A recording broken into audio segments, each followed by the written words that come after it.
Como que a gente faz para guardar a radiação? Sabe aqueles barris amarelos que são usados nas usinas nucleares? O que tem dentro deles? Vamos entender aqui sobre isso.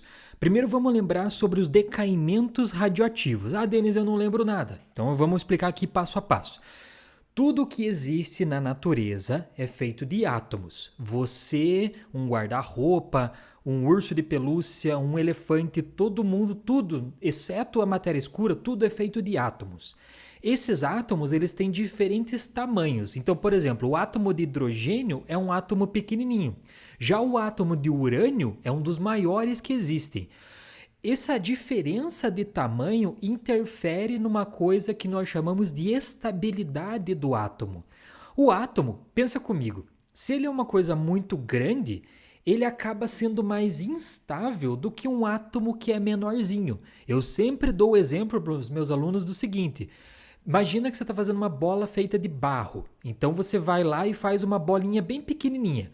Concorda que essa bolinha ela é difícil de perder pedaços? Agora imagina que você vai colocando mais barro e essa bola vai aumentando. Quanto maior essa bola de barro for, maior é a chance dela começar a perder pedaços. Agora imagina que em vez de uma bola de barro, você tem um átomo. Um átomo muito grande, ele começa a perder pedaços porque ele é muito instável. Essa instabilidade e quando ele perde pedaços, gera a radiação, a radioatividade. Ele perde pedaços. Só que ele pode perder pedaços de três formas. É a radiação alfa, a radiação beta e a radiação gama, que são as radiações que estão aí nos símbolos para você, tá vendo? Aquela ali que parece um peixinho deitado é a radiação alfa. O que é um B é a radiação beta. E aquele ali que faz um lacinho é a radiação gama. Alfa, beta e gama. Na radiação do tipo alfa, que é a que, por exemplo, acontece no urânio, o átomo ele vai perder pedaços. Só que ele vai perder 2 prótons e 2 nêutrons. 2 prótons e 2 nêutrons nada mais é do que um núcleo de hélio. Então o átomo, na radiação alfa, ele vai perder 2 prótons e 2 nêutrons. Nesse processo, ele se transforma em outra coisa, nós chamamos de transmutação. Então, por exemplo, ali segue comigo, ó. O urânio 238 vai sofrer decaimento radioativo, vai liberar os prótons e nêutrons e vai se transformar em tório 234. Então o urânio deixou de ser urânio. Ele liberou partícula alfa, radiação alfa, radioatividade e virou o tório. Por exemplo, se você curtir esse vídeo, você vai estar ajudando muito o teu professor Denis aqui a difundir mais sobre o assunto da radiação e da radioatividade no Brasil, que é tudo feito em língua portuguesa, né? Mas se você quiser ser meu aluno, mais especificamente nos meus cursos, você acessa aqui o primeiro comentário fixado. Tem um curso de radiação ali para você poder participar. Já na radiação do tipo gama, você não tem liberação de nenhum tipo de partícula. A radiação gama é simplesmente uma onda eletromagnética que o átomo libera quando ele está muito grande e ele sofre instabilidade. Por exemplo, o cobalto 60 é um átomo radioativo. Só que ele é um átomo radioativo que sempre emite radiação do tipo gama. Nessa emissão de radiação do tipo gama, ele se transforma em níquel 60. Então o cobalto deixou de ser cobalto e virou o níquel 60. Tudo bem? Radiação do tipo gama. Já na radiação do tipo beta, e nesse caso aqui eu estou falando da radiação do tipo beta menos, acontece uma coisa muito interessante. Existe a liberação de partícula, mas não é uma onda eletromagnética e não é 2 prótons e 2 nêutrons. Nesse caso da radiação do tipo beta, um nêutron se transforma em um próton no núcleo. Veja ali as bolinhas, ó. A bolinha que era verde se transformou em bolinha vermelha, ou seja, um nêutron dentro do núcleo se transformou em um próton.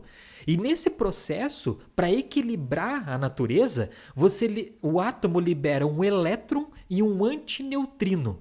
E aí você tem a emissão da radiação. Então, por exemplo, o carbono 14, ele sofre esse processo de decaimento beta menos e ele libera um antineutrino, um elétron e se transforma em nitrogênio 14. Lembra esse processo do carbono 14 que é para datação de carbono 14, de fósseis, etc? Então, essas radiações, esses 3 tipos de radiações são os que acontecem na natureza. Radiação do tipo alfa, do tipo beta e do tipo gama. Só que essas radiações têm um problema, que é o seguinte: essas partículas saem com uma energia e com uma velocidade muito grande e elas podem penetrar nas coisas. Cuidado, é esse nome mesmo, não se assuste. Por exemplo, a radiação do tipo alfa, que é a que está lá no topo da tela, ó, ela consegue passar por alguns materiais, mas ela não consegue passar por uma simples folha de papel. Então a radiação alfa, ela não é uma radiação tão forte assim, porque uma simples folha de papel vai fazer ela parar. Já a radiação do tipo beta, ela é uma radiação do tipo mais forte. Veja que é a radiação ali do meio da tela. Ela consegue passar pelo papel, por exemplo, consegue passar pela pele humana e não passa pelo alumínio. Então, para parar uma radiação do tipo beta, você precisa de alumínio para poder impedir ela. Só que a radiação mais potente de todas é a radiação do tipo gama, que é aquela da onda eletromagnética. Ela passa por papel, passa por alumínio, passa pela pele humana e só vai parar com chumbo. Então, para parar a radiação do tipo gama, você tem que ter uma barreira de chumbo, certo? Então veja que a radiação, ela passa pela tua pele geralmente. O que isso pode interferir para você? O que isso causa de problema? Quando a radiação ela acaba entrando na sua pele, ela vai entrar pelos seus órgãos, nas tuas células e vai interferir com o DNA que está lá dentro. Esse DNA pode perder pedaços, ou seja, ele sofre ionização, ele perde partículas dentro do DNA. E quando o DNA se multiplica, ele carrega esse erro junto com ele e pode gerar câncer, pode gerar outras doenças. Esse é o problema da radiação. Então você tem que ter barreiras quando você faz exames, por exemplo, para impedir que essa radiação entre no teu corpo. Você já viu que quando você vai lá fazer um raio-x, um raio-x não, quando você vai fazer algum exame, às vezes você usa uma proteção de chumbo, é porque você não quer que nesse caso, uma radiação, penetre no seu corpo. Nesse caso aqui a gente está falando de partículas radioativas, mas a ideia é muito similar. Então, beleza. Quando você está numa usina nuclear, você está tendo liberação de várias dessas radioatividades aqui, dessas radiações. Então você precisa proteger aquilo que está acontecendo. Dentro de uma usina nuclear, o que você está fazendo? Fissão do átomo. O átomo está sendo quebrado, que é o átomo de urânio, só que esse átomo de urânio, lembra que eu falei para você que ele se transforma em outros elementos? Esses outros elementos, eles podem ser radioativos ainda. Eles não servem mais para gerar energia na usina nuclear, mas eles ainda continuam radioativos. E aí vem uma coisa que as pessoas têm dificuldade de entender. Você não consegue desligar a radioatividade de um elemento. Não tem como você apertar um botão, colocar ele numa solução, esquentar ele, esfriar, e isso vai fazer a radioatividade dele desaparecer. Não.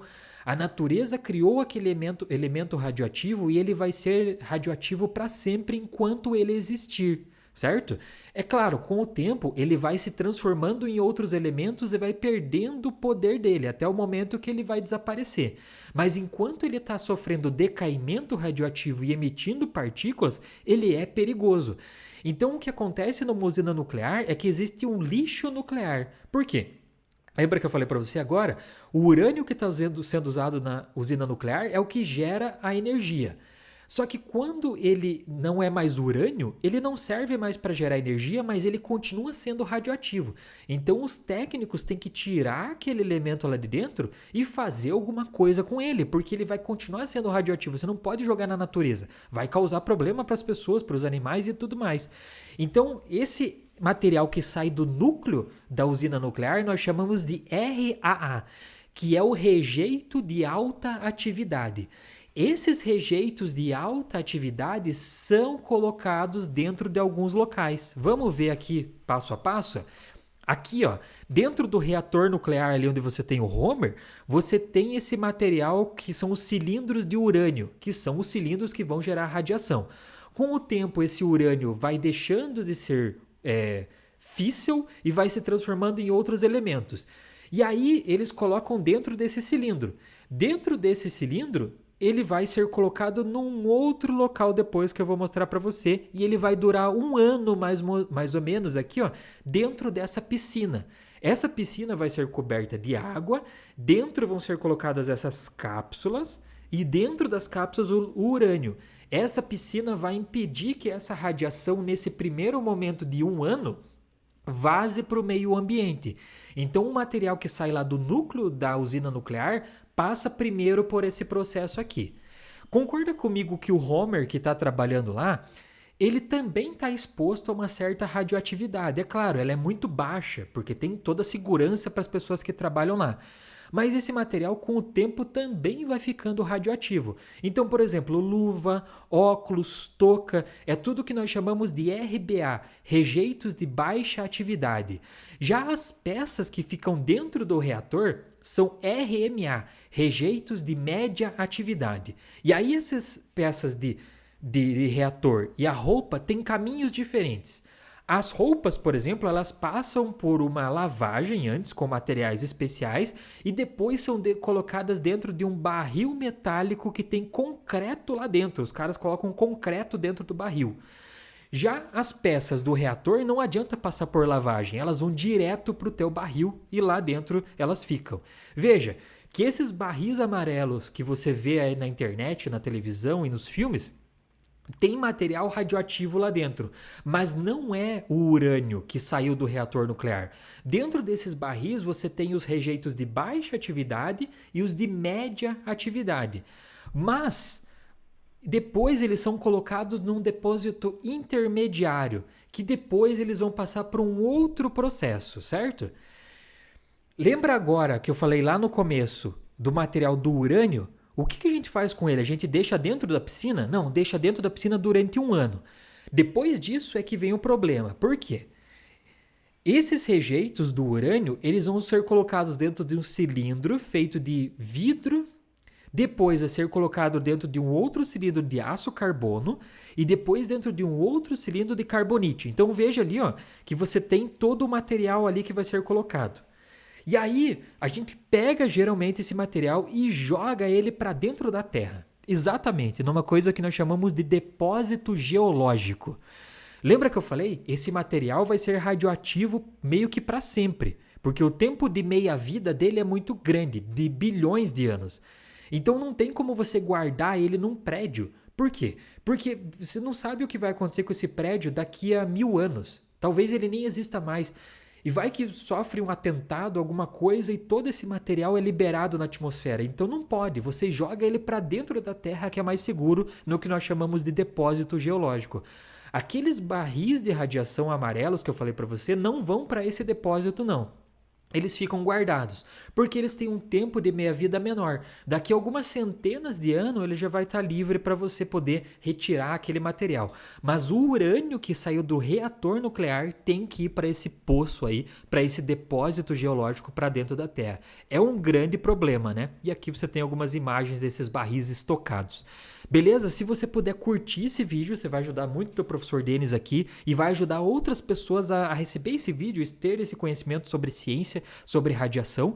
E se você gostar um pouco mais, você pode acessar aqui o primeiro comentário fixado para acessar o meu curso ali de radiação, curso de física, curso de matemática e outras coisas más. Beleza? Muito obrigado e até a próxima. Valeu!